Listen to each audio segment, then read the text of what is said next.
almost as long as airplanes and cars have been around, people have dreamed about combining the two forms of transport. A car that can drive along the roads like any other car, but one which can also fly high in the sky too.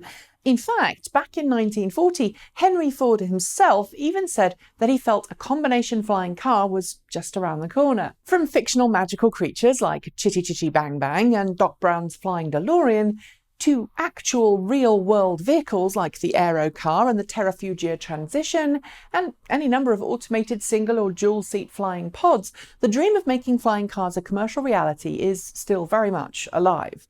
As of yet, however, flying personal vehicles have only really existed as prototypes or playthings for the wealthy elite. And while I think it's a bit of a stretch to call some of these cars in the traditional sense, standard nomenclature is leaning towards calling them such, so I will too, to avoid confusion.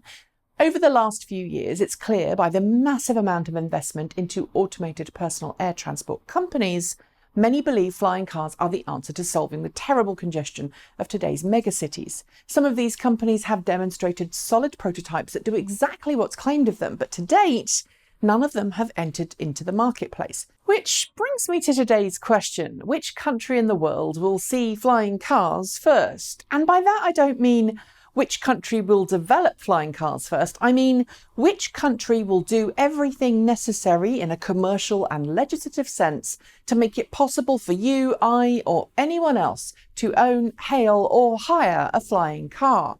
Flying cars are technically already legal in many countries around the world, including the United States, but they usually have to get special exemption from the standard airplane regulations in order to be operated in a test flight or limited flight capacity. In the US, the Federal Aviation Authority, the FAA, even created a special classification in 2004 that caters to the needs to certify and encourage small personal aircraft. But it doesn't take into consideration fully autonomous aircraft. It doesn't take into account the use of said vehicles by non-pilots, and it also doesn't cover the for-hire use by a taxi or a ride-sharing company like Uber.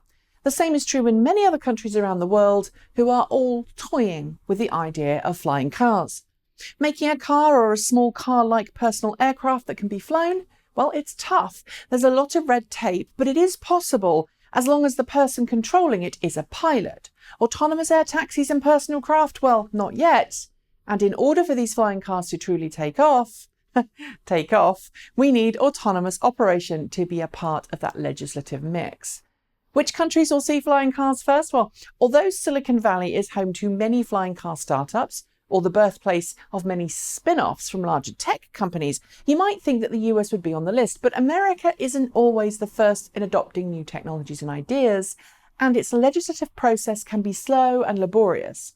And in a political climate where regulation is something of a dirty word, and the political divide ends up in a legislative gridlock, I suspect we're still some way from seeing flying cars in major US cities. Europe then? Well, the UK is busy doing other things right now and has a really crowded airspace around London that's already close to safe capacity. Other European nations have similarly crowded airspace, and while there are a large number of flying car companies in Europe, most of them are far from being ready to bring their vehicles to production.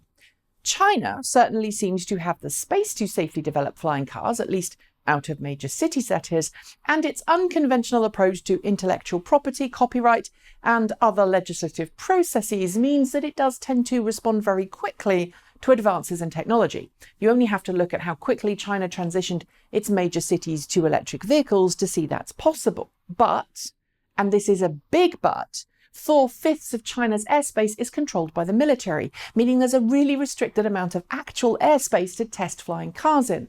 Additionally, China isn't a country big on investing in new unproven tech. It's a country known for supporting tech that's already proven itself lucrative elsewhere. It's one of the reasons that EHang, one of the world's leaders in autonomous air taxi technology, has been testing its flying cars in Dubai, which brings me to Dubai. With plenty of investment potential and a desire to be at the leading edge of new technology adoption, Dubai certainly seems to be an ideal candidate to get the first flying cars. We've seen both EHang and Volocopter test air taxis in Dubai, but right now there's still no public service available. The same is true in New Zealand, where Kitty Hawk's Cora has successfully completed test flights, but, despite wanting to, has not established a fully autonomous taxi service to the public, that they can use. Like elsewhere in the world, legislation seems to be the hurdle. But there is one country in the world which seems to be pushing super hard to bring autonomous flying cars and air taxis to a commercial reality. Japan. It recently announced a major push towards making autonomous air taxis and flying cars a reality, and with the 2020 Tokyo Olympics just around the corner, is very keen to set itself as a world leader in flying personal transport. What's more, it's established a consortium of large companies that it says will soon push for a roadmap that will pave the way towards autonomous personal flight.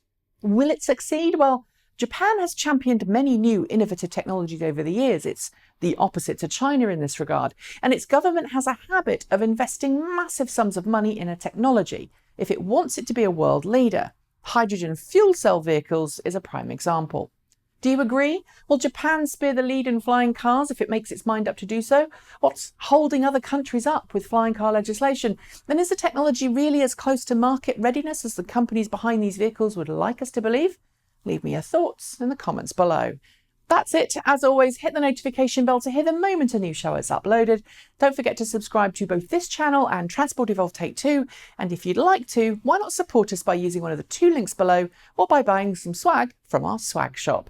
Thanks for watching, and as always, keep evolving.